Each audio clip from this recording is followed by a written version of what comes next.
அனைவருக்கும் வணக்கம். இன்றைக்கு 10ஆம் வகுப்பு சமூக அறிவியல் பாடத்திட்டத்திலிருந்து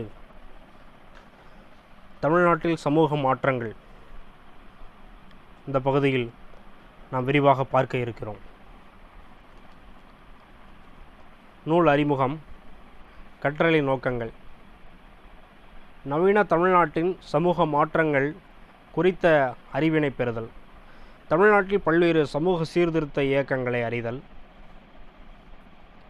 சமூக சீர்திருத்தவாதிகளின் கருத்துக்களை புரிந்து கொள்ளுதல். அறிமுகம். 18ஆம் நூற்றாண்டின் பிற்பாதையில் ஐரோப்பியர்கள் இந்திய துணைக்கண்டத்தின் மீது தங்கள் அரசியல் அதிகாரத்தை நிறுவினர். தொடக்கத்தில் இந்தியாவை இணைப்பதில் அக்கறை செலுத்திய அவர்கள் இந்திய சமூகத்தை மறு ஒழுங்கமைவு செய்தனர். புதிய வருவாய் திட்டங்கள் உருவாக்கப்பட்டன.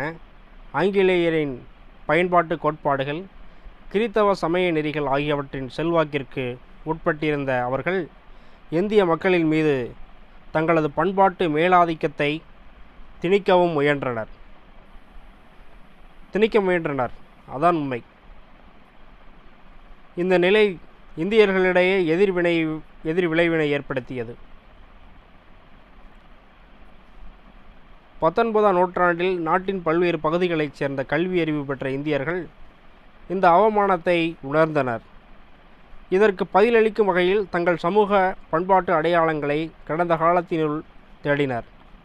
இருந்தபோதும் காலனிய விவாதங்களில் சில நியாயங்கள் இருப்பதை உணர்ந்த அவர்கள் நிறுத்தி கொள்ளவும்